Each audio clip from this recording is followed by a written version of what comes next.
Re-bienvenue dans une toute nouvelle vidéo crypto. Aujourd'hui, vidéo très intéressante. Je vous conseille de rester jusqu'à la fin. On va regarder des stratégies de sortie pour vos altcoins parce que là, on va avoir l'alt season qui est en train de se préparer. On a eu la BTC dominance qui a augmenté énormément. On a une légère correction de la BTC dominance. Est-ce que c'est l'alt season qui va se déclencher? Peut-être pas tout de suite, peut-être dans quelques semaines encore, quelques mois, mais c'est quand même le moment de préparer nos targets de vente. Donc, on va aller voir l'exemple avec HBAR. Donc, on va aller voir ma position HBAR aussi sur Coinbase tantôt. On va aller voir plusieurs graphiques de BTC avant. Donc, on va aller voir des graphiques avec le MACD, tous ces genres de choses, avec des Golden Cross qu'on a eu. Le Bitcoin qui a toujours pas franchi la barre des 100 000. Donc, on peut vraiment rester sous les 100 000 pendant un temps. Mais ça peut justement donner l'opportunité aux altcoins. Donc, si le BTC ne descend pas en prix, ben, aux altcoins de prendre la valeur. Et c'est ce qu'on voit dans les derniers temps là, avec plusieurs altcoins, dont HBAR, qui a fait plus de 100, même 200% là, en 2-3 semaines. Donc, on va aller voir ça. On va commencer ici, donc, avec le Bitcoin en US dollars. Et là, on a tous les cycles précédents. Donc, les cycles précédents. Celui de 2014, donc on parle environ 413 jours pour le bear market total. Ensuite de ça, un bull market à partir du bottom, donc jusqu'au top, on est à 1064 jours. Ensuite de ça, un bear market de 364 jours, donc pratiquement un an. Ici, on est un peu plus qu'un an. Un bull market de 1064 jours, donc exactement comme l'autre bull market d'avant. Ensuite de ça, une correction à partir du deuxième top de 378 jours. Donc, on est à peu près entre les deux ici. Mais souvent, on va prendre le top ici. Donc, ça serait peut-être un peu moins que 1064 et un peu plus que 378. Mais on s'entend que c'est à peu près une moyenne. Là, donc, c'est quand même assez précis là, par rapport aux autres cycles. On a ensuite de ça ici. Donc, on estimerait peut-être un bull market d'environ 1064 jours. Là, donc, peut-être entre 1000 et 1065 jours là, à peu près. Là, ce qui donne la différence entre ici les deux tops là, d'environ 3 mois. Là, peut-être. Là. Donc, on aurait peut-être un top fin 2025 ici. Donc, c'est ce qu'on peut voir. Ensuite de ça, on pourrait avoir un bear market, donc une grosse correction, comme on l'a eu à tous les autres cycles précédents, d'environ 385 jours, donc un peu plus d'un an. Donc, environ mi à fin 2025 jusqu'à fin 2026, début 2027, là, même milieu 2027, on pourra avoir donc le bottom qui va être trouvé pour le prochain bear market dans ces zones-là. Donc ça va être des opportunités pour acheter durant les forces baissières. Là, donc lorsqu'on va être dans les plus bas, peut-être faire un DCA comme on l'a fait dans ce cycle-là. Ben, je l'espère pour vous.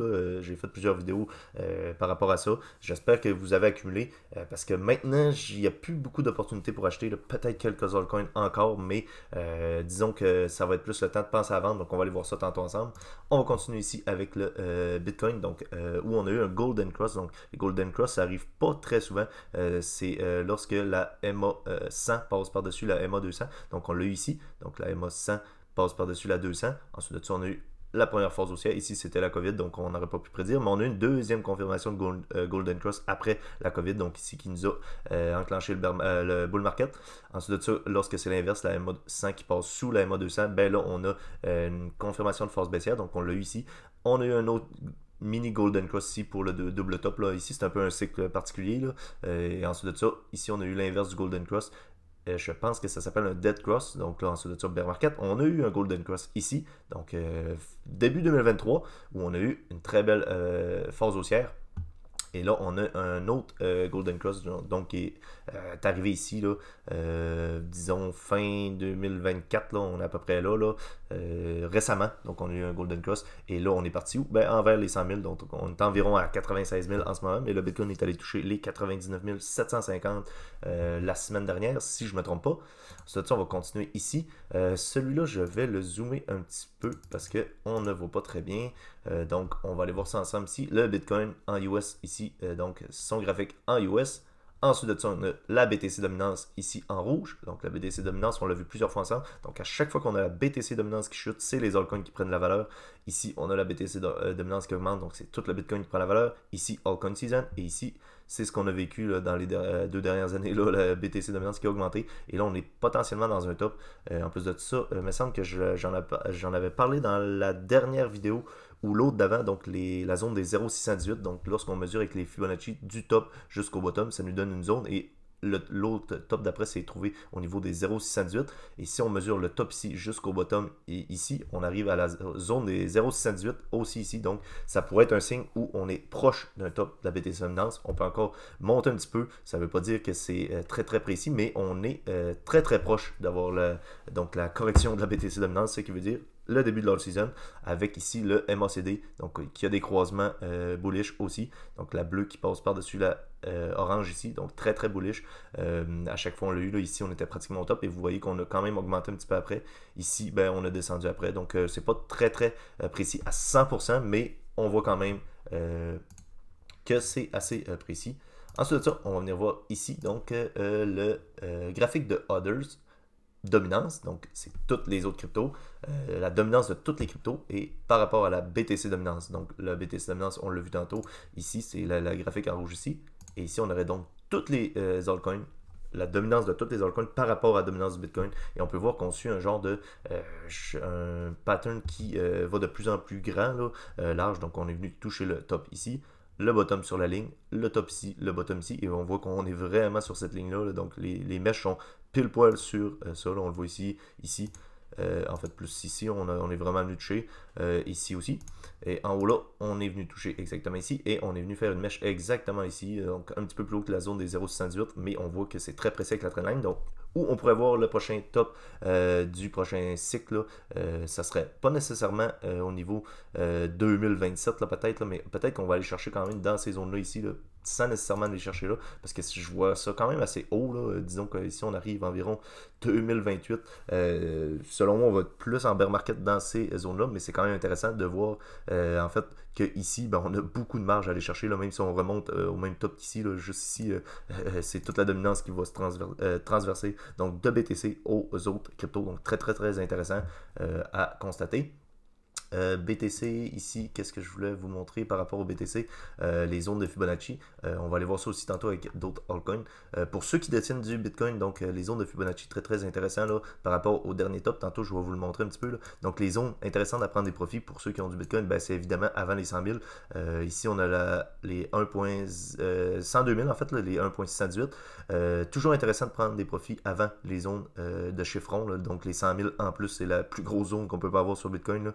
C'est plus gros que les 50 000, et même les 50 000 on le voit pas, mais on avait quand même eu du mal à le passer un petit peu, mais les 100 000 c'est évidemment un gros chiffre, il y a beaucoup d'ordres de vente par rapport à des personnes qui ont acheté il y a de ça très longtemps, donc prendre des profits ici avant les 100 000 c'est très très bon, là, même si on a redescendu un petit peu au 96 000, sortir un petit peu. Ensuite de ça, les prochaines targets, on l'avait déjà vu dans d'autres vidéos, en plus de ça c'est la target donc du Head and Shoulder, j'avais déjà fait une vidéo aussi, donc on mesure du haut jusqu'au bas ici, et j'ai donc copier la ligne ici pour le transiger sur le bord de cette ligne de coup qu'on appelle, et donc ça nous donne une target environ aux 150 000. Donc encore une fois, c'est la zone des 2.618 au niveau des 155 000, donc pourquoi pas prendre un profit juste avant, peut-être aux 145 000, 148 000, et après ça, est-ce qu'on va aller plus haut, ça je sais pas, mais ça serait quand même intéressant de peut-être mettre des targets de vente ici pour ceux qui ont du Bitcoin. Pour moi, vous le savez, j'ai pas de Bitcoin, donc ça va plus être au niveau des altcoins. On va aller voir ça tantôt ensemble. Donc là, je vais vous montrer ma position HBAR ici. Donc, plus de 11 000 $ en HBAR. Et j'ai donc 65 888 environ le dollars en HBAR. Ma moyenne d'achat est d'environ à 0.079, donc je tape plus de x2 là, si on vient voir le graphique de HBAR ici, donc on voit qu'on a eu une grosse explosion là. Là on est en weekly, donc chaque bougie c'est une semaine, donc sur les 4 dernières semaines là, si on prend le bottom de la mèche verte ici jusqu'à où on est en ce moment, on est à x3.9 et jusqu'au top on est à x4.3 depuis le bottom, donc moi ma moyenne d'achat je suis environ à 0.07 dans ces eaux là environ là. Donc si on mesure à peu près ma moyenne d'achat, on va prendre 0.08 pour se donner un petit peu de marge, donc je suis à x2, donc c'est à peu près ça là, x2.1, 2.01 à peu près, on va dire x2 là. Donc ma position est à x2, exceptionnelle, et là où on pourra aller chercher nos targets de vente par rapport, là on va prendre l'exemple avec le HBAR, mais évidemment vous pouvez faire ça avec vos altcoins. On va prendre ici donc la prolongation de Fibonacci. Vous venez ici sur Fibonacci, normalement c'est lui qui est en priorité ici, mais la prolongation de Fibonacci, donc là on va aller chercher le bottom ici du précédent cycle. Donc là on était en 2020 avant le rallye haussier, on va aller chercher le top Donc la ligne, il faut juste qu'elle arrive sur le top de ça. Et on va aller l'ajuster ensemble parce qu'il ne se met pas exactement.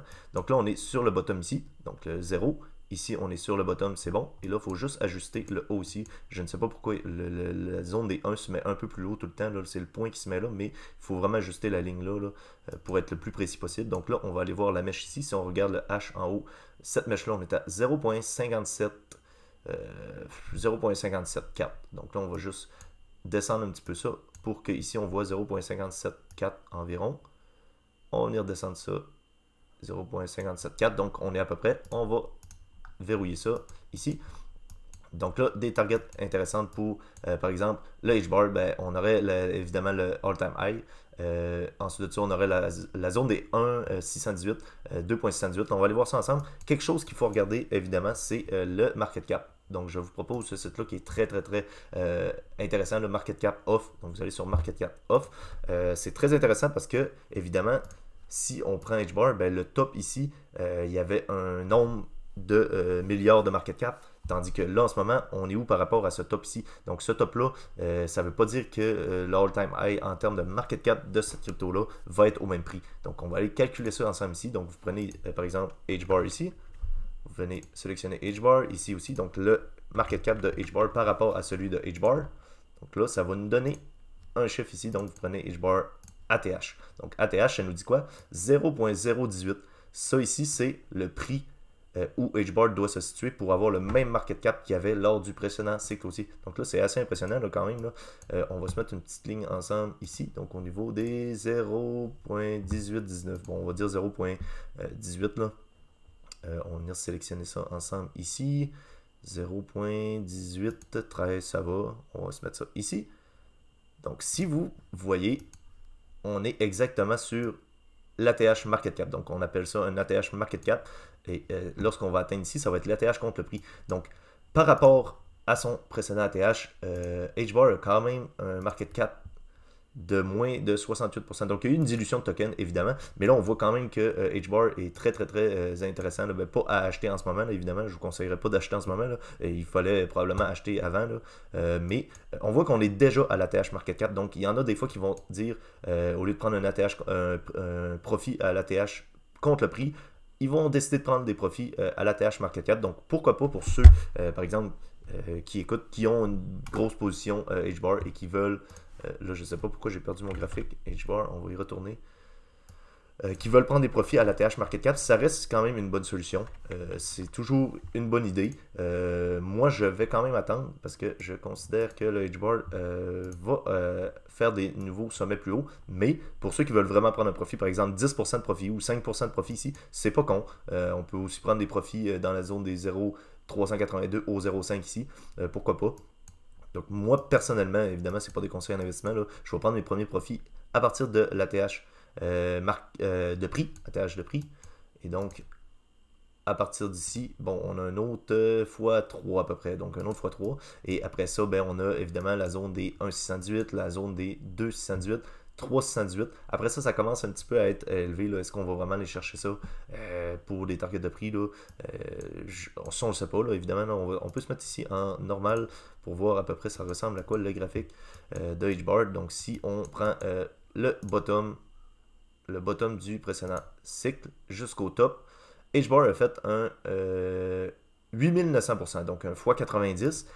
Donc, si on prend le bottom ici, jusque, par exemple, à la zone des 3.618, ben, ça nous fait un x55, admettons, du bottom jusqu'à la zone des 368. Donc, on a un graphique qui diminue en termes de cycle. C'est normal, là, on ne peut pas faire toujours autant de pourcentage de gains sur les crypto-monnaies, mais on voit que ça serait possible quand même d'aller chercher, là, et pourquoi pas, il faudrait regarder le market cap total. Est-ce que c'est possible là, par rapport à là, si on prend la mesure de où on est en ce moment. Donc le H-bar, je ne sais pas c'est quoi le market cap exact.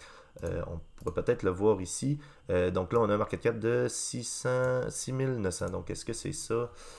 On va aller voir ça ensemble sur, pas ici, sur le market cap. On va aller voir le market cap de H-bar ensemble, juste pour être sûr. Je crois que c'est 6,9 milliards, ça serait quand même logique. Là. H-bar, je crois qu'il est plus bas un peu. Peut-être qu'on l'a déjà passé sûrement. Je me souviens plus de la position du H-bar. On doit être ici. Bon, 6.4. Donc, c'est ce chiffre-là qu'il faut prendre. Donc, 6.4 milliards. Donc, si on va chercher en haut ici, donc 1 fois 11, ben, ce serait 6.4 fois 11. Donc, on sera à plus de 60, peut-être autour de 70 milliards. Est-ce que c'est possible? Oui. Dans des cycles aussi, on voit des market cap qui, des fois, dépassent les 50, 100 milliards de market cap. Donc, c'est quand même possible. Ça reste des zones qui sont atteignables. Est-ce qu'il faut attendre ces zones-là pour prendre tous nos profits? Évidemment, non. Donc, moi, je vous conseillerais de prendre des profits graduellement. Là, pour ceux qui veulent prendre, par exemple, un 5% ici, 5% ici, un 10% là, un autre 20% ici, 30%, en tout cas, vous comprenez à peu près, là, ça ressemble à quoi. Et là, j'aimerais terminer cette vidéo-là en vous montrant donc une mauvaise tokenomics. Donc, tokenomics, c'est vraiment le market cap qu'on a vu. Là. Donc, quand on compare les market cap par rapport à l'ATH de la crypto en tant que tel, ben, une mauvaise tokenomics, on va aller voir c'est quoi. Par exemple, le projet Flow, donc qui est un projet que j'aimais bien, mais il y a tellement de tokenomics pourris que ça fait en sorte que le projet, ben, il est pratiquement... peut-être qu'il va aller chercher un x5, x6, x7, on ne sait pas.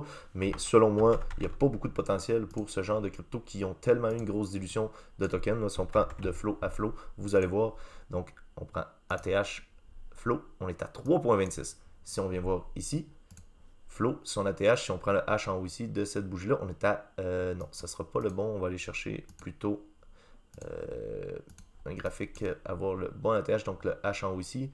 On est à 42.9. 42.9 et là, on a dit quoi? 3.26. Donc, ça veut dire que l'ATH du flow serait à 3.26 juste ici, à peu près. On va le prendre à peu près, là, 27, vous comprenez quand même. Là. Donc, vous voyez la différence là, par rapport à l'ATH ici. Là. Donc, il y en a des fois qui ont acheté dans les tops ici et qui sont en d'énormes pertes, là, moins 90%, et qui se disent ben, je vais attendre de revendre au top pour au moins récupérer ma mise, ou par exemple si on a acheté ici, ben, je vais attendre d'arriver ici pour récupérer ma mise. Ben là on peut voir que d'ici jusqu'à l'ATH Market Cap, donc le même nombre d'argent qu'il y a dans le projet que lorsqu'il y avait son top, on est à seulement x3, ben, on dit seulement, c'est quand même très bon, mais on s'entend que c'est pas la même chose que si par exemple on prend ça et on ne comprend pas les tokenomics et on se dit juste à l'ATH j'ai un x41. Donc il y en a qui vont vraiment attendre des x40 pour revendre leur profit, et même si on a acheté dans ces zones-là, on est à x13. Est-ce que le flow va faire un x13? Peut-être, mais il faut quand même savoir connaître ça. Donc, j'espère que vous en avez appris avec ça. J'espère que cette vidéo-là vous a aidé. Donc, les zones de Fibonacci qui sont des très bonnes zones de target de prix, mais il faut quand même prendre en compte les market cap. Donc, allez sur ce site-là, faites vos recherches avec vos cryptos. Donc, vous prenez peu importe le AVAX contre AVAX, vous faites ATH market cap et vous allez voir le graphique, vous mettez l'ATH market cap et vous voyez s'il y a une très grosse différence par rapport au market cap. On pourrait prendre un autre crypto, par exemple Theta que j'aime bien. Theta qui a une très très bonne tokenomics. Là. Donc, on va le voir ensemble ici. Je l'avais fait avant. Là. Donc, on voit que le top ici, on est à 15.88. Si on prend le H en haut ici, 15.88. Et l'ATH Market Cap du Theta, ben, c'est pratiquement la même chose. Là. Toutes les tokens Theta sont pratiquement, en fait toutes sur le marché. Donc, on n'aura plus de baisse par rapport à ça, d'augmentation de circulating supply, donc de tokens qui sont mis en circulation. Donc, l'ATH, maintenant, pour le même nombre d'argent que lors du précédent ATH, on sera à 14.04 et là on voit que l'ancien ATH est à 15.88 et donc là je l'ai noté ici, là, le 14.04, donc vous voyez qu'il n'y a pas de très très grosse différence là. Donc ça c'est très très bon. Si on prend le top jusqu'à le bas de ça, on est à moins 13%, donc c'est complètement autre chose que le flow comme on a vu avant. Donc vous voyez d'exemple ici que vous pouvez prendre vos profits. Donc j'espère que ça vous a plu cette vidéo là. Utilisez vraiment ces outils-là, là, donc ces sites qui sont très très très utiles là, quand même pour mettre vos targets de vente parce que c'est très très très important. Je pense qu'en ce moment il y a plus de chances que on va augmenter donc au niveau des altcoins là, donc c'est pas tellement le temps d'acheter. Le temps d'acheter c'était dans les dernières années. Il y a peut-être quelques opportunités encore évidemment, mais pour aller chercher des x10 à partir d'ici c'est très très dur là. Donc visez peut-être plus des x5, x6 techniquement, là, qui pourrait être un petit peu plus logique. Évidemment qu'il y a des cryptos qui vont faire plus que ça, mais vous comprenez un petit peu. Donc là, je vous laisse là-dessus. J'espère que ça vous a plu. N'hésitez pas de laisser un j'aime, un commentaire, de vous abonner. Vous pouvez aussi vous créer des comptes avec les plateformes. Vous avez des liens en description si ça vous intéresse pour BitGet, Coinbase, peu importe. Allez voir ça. Nous, on se revoit la semaine prochaine. D'ici là, prenez soin de vos investissements. Bye.